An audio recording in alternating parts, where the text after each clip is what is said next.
Shalom, berjumpa lagi dengan Indra. Nah, teman-teman yang terkasih, saat ini saya akan menceritakan sebuah kisah yang saya ambil dari kitab suci.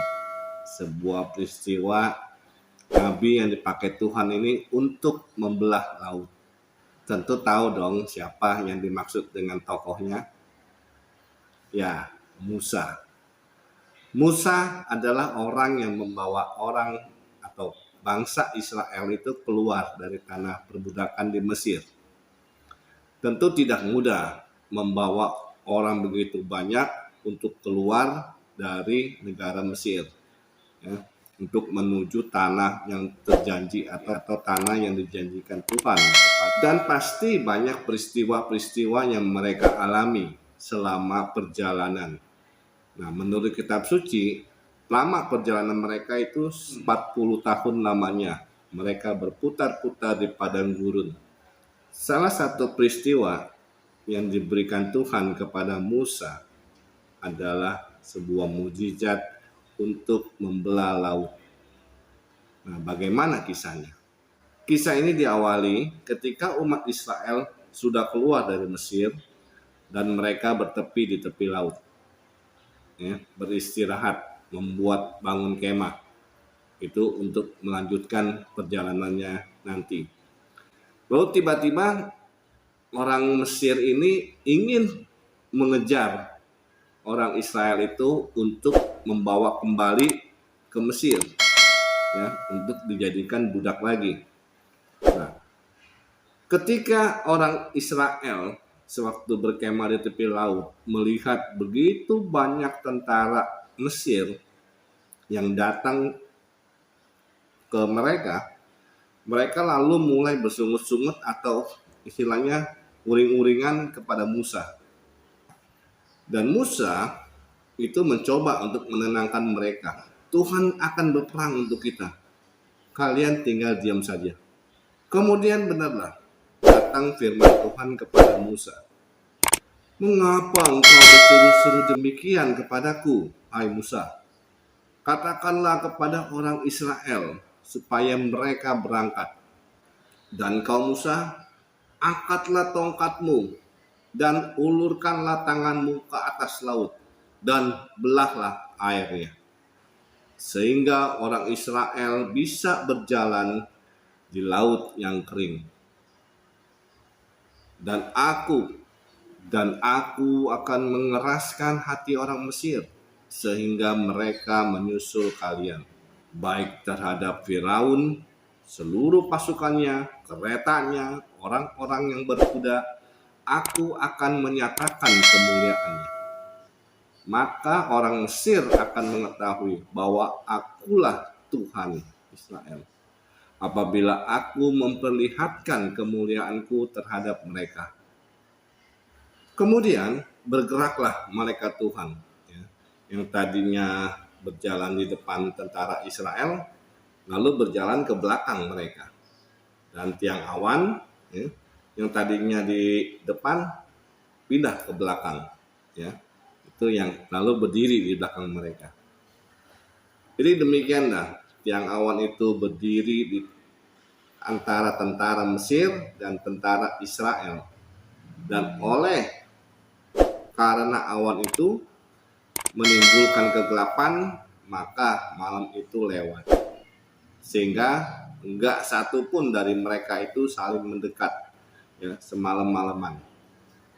Lalu Musa mengulurkan tangannya ke atas air. Dan semalam-malaman itu Tuhan menguakkan air laut itu dengan perantaraan angin timur yang keras. Maka terbelahlah air laut itu, sehingga orang Israel itu bisa berjalan di tengah-tengah laut yang kering dan kiri kanannya adalah tembok dari air. Melihat itu, orang Mesir itu menyusul dan mengejar orang-orang Israel ke tengah-tengah laut. Segala kuda Firaun, orang-orangnya, orang yang berkereta atau orang yang berkuda itu ikut menyusul. pada waktu jaga pagi, Tuhan yang ada di dalam tiang api dan tiang awan itu memandang kepada tentara-tentara Mesir. Ya. Lalu dikacaukannya mereka. Kan kereta berjalan miring, roda menjadi berat untuk tetap melaju. Melihat itu, tentara Mesir itu berkata satu dengan yang lain, "Mari kita tinggalkan orang Israel, sebab Tuhanlah yang berperang untuk mereka melawan kita." Kemudian Tuhan berfirman lagi kepada Musa, "Ulurkanlah tanganmu ke atas air, supaya air laut berbalik meliputi para tentara Firaun." Musa mengulurkan tangannya ke atas laut. Maka menjelang pagi, air laut itu berbalik ke tempatnya. Sedangkan orang Mesir masih tetap mengejar ke tengah-tengah laut. Demikianlah itu Tuhan mencampakkan orang-orang Mesir, Firaun, kereta berkuda, dan orang yang berkuda itu diliputi oleh air laut.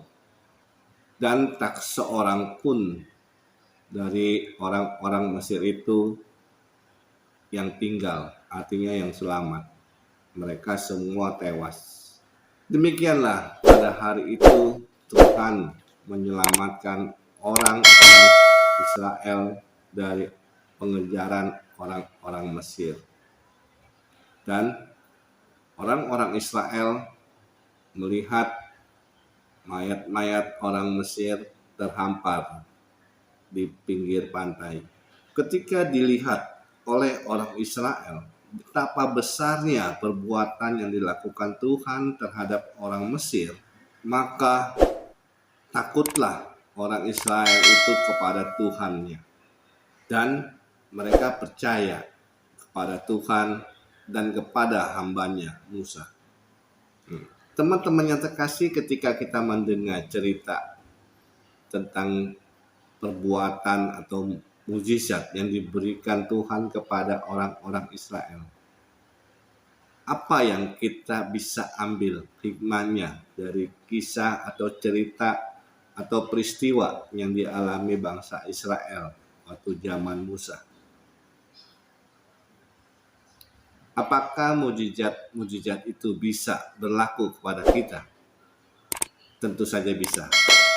Kalau kita percaya dan yakin bahwa Tuhan itu selalu menyertai kita, dan kita pun tetap setia untuk ada di jalannya.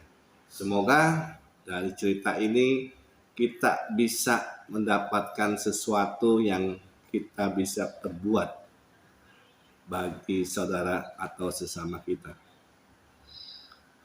Teruslah baca kitab suci, doa tiap hari, semoga kita makin setia. Terima kasih, Tuhan memberkati.